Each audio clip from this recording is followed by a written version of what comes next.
Unpleasant dreams, everyone. This night, we are going to unbox and review her figure from the toy brand Neca.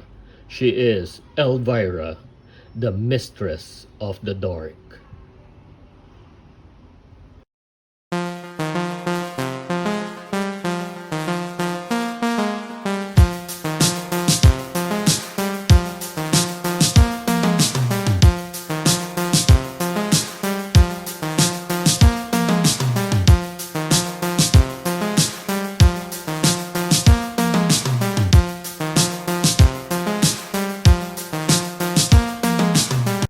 Kung kids of the 80s ka or you are into horror figure collection, dapat kilala nyo ang Mistress of the Dark na si Elvira.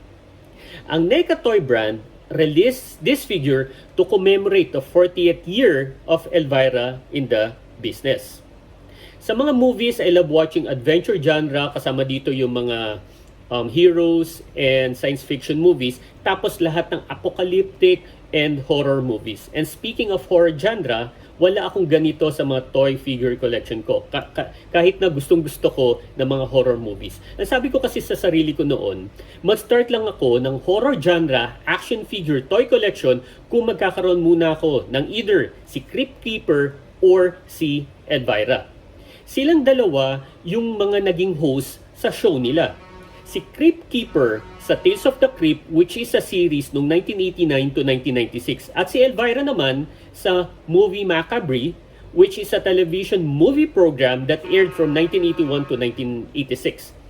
At after noon, marami pa siyang naging show. And take note, active pa rin siya hanggang ngayon. At lahat ng show niya connected sa horror. At marami kaming may crush kay Elvira.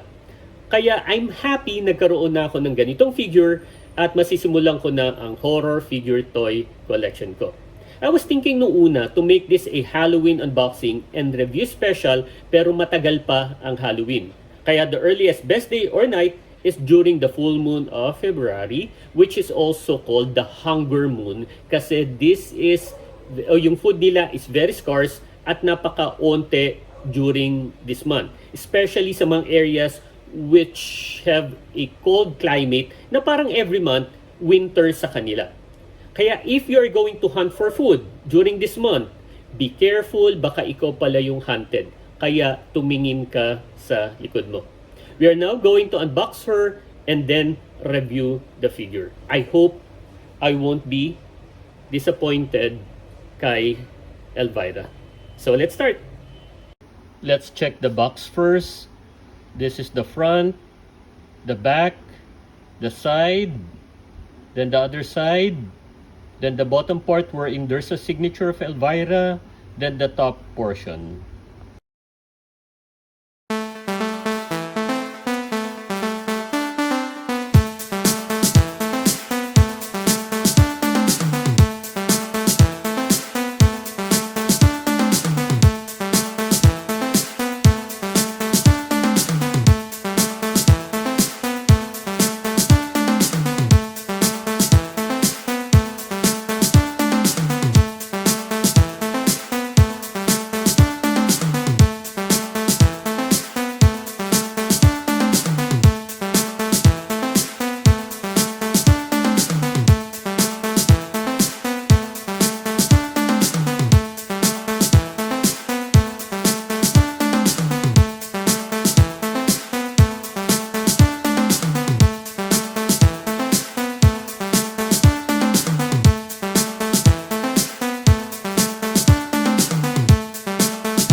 Let's have a closer look at Elvira.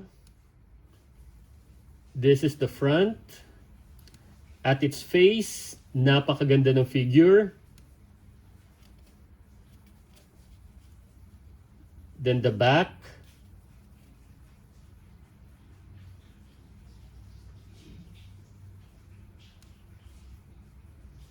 And the sides.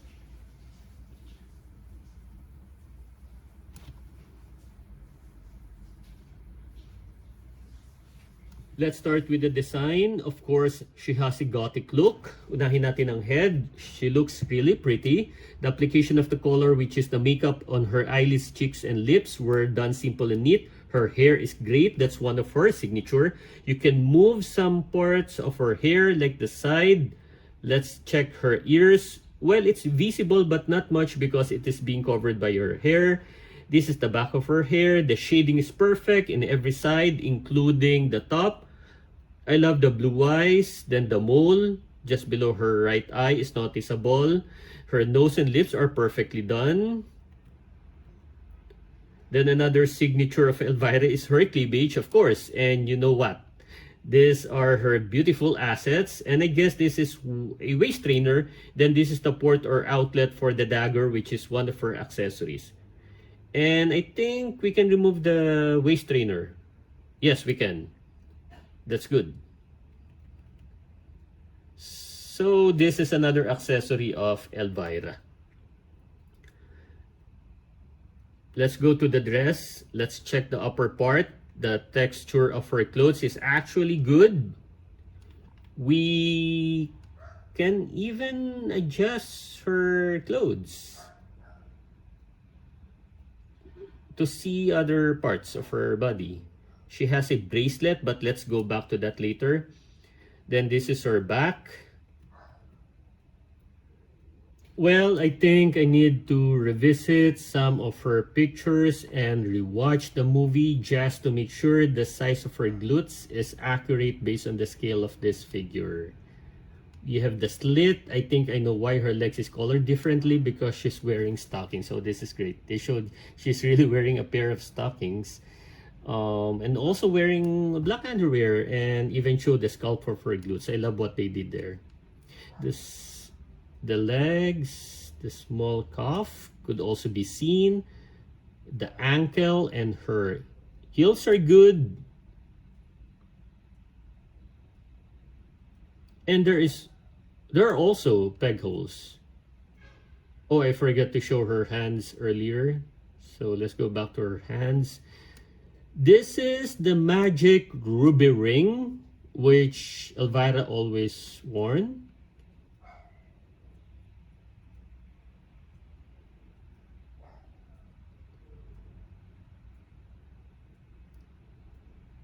And her got bracelet. So that's the design. Let's go to the articulation. First the head. Let's look up and down, down, then sides. Let's check if she can do a Linda Blair. Yes. We can move her head 360 degrees. Then the arms. Let's move it sidewards or sideways. And up.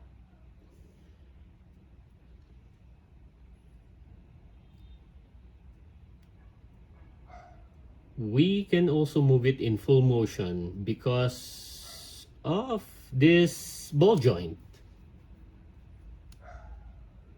Though we can see it because of her sleeves, but I can feel there's articulation in her bicep.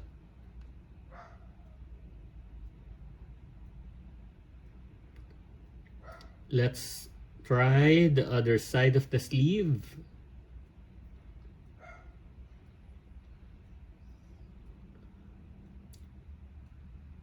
We still can see the bicep, but since this part is moving, then the bicep is moving as well. The elbow is double jointed, making her arms more articulated.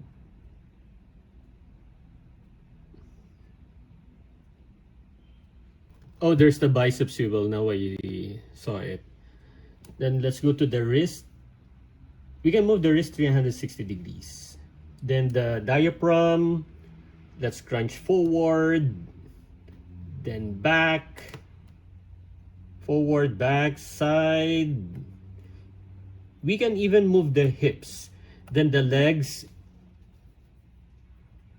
She can split. Sorry, Elvira, if I did this to you. Oh, they either did not finish painting this part or the paint had just been removed. Sad. She also has a thigh swivel. Then the knee is only single jointed, but if you fully move the leg, you can fully move the legs forward and back as well. The ankle can be moved in full circle, and that's her articulation.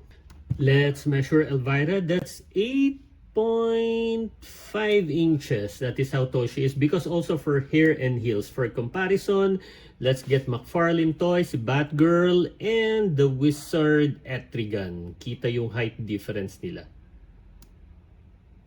Then sa Marvel Legends naman, also one female and one male. This is Thanos and si Wasp. Ang laki ng difference nila. Now let's go to the accessories. First, the stand. Let's remove it from the plastic. As you can see, there is a peg. And let's try to put Elvira.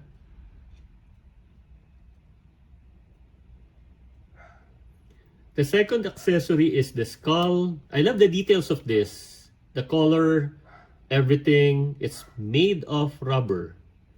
We have the eyeball. I don't know what this gray part is, but it adds to the great detail. Then the candles on top of the skull, the flame. Again, the eyeball, the socket. I didn't notice the spider earlier.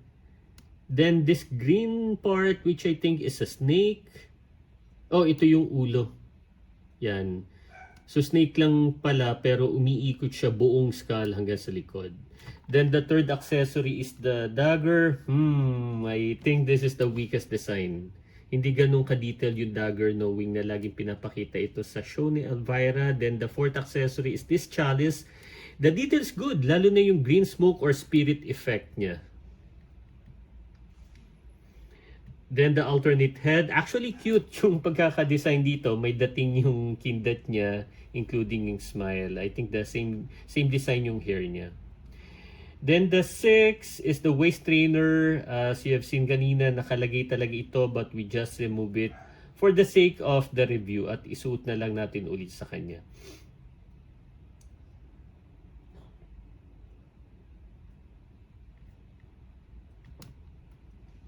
Ayusin natin yung dress para mas presentable. Then yung dagger, dito siya sa waist trainer port talaga nakalagay. So, yan.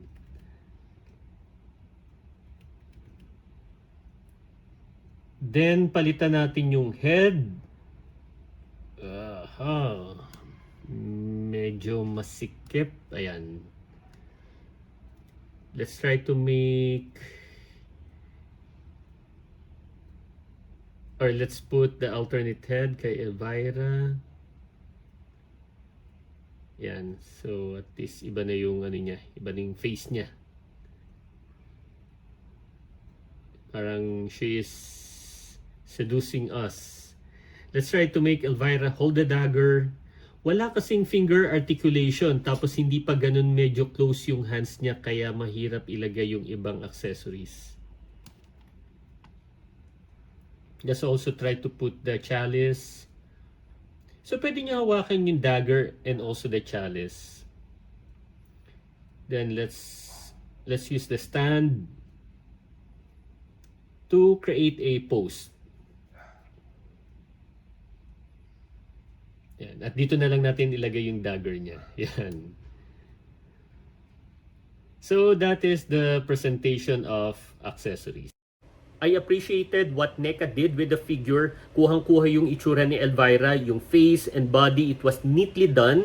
The overall design of Elvira is very good. Then in terms of the choice of accessories, I'm satisfied, including yung numbers o yung dami na accessories.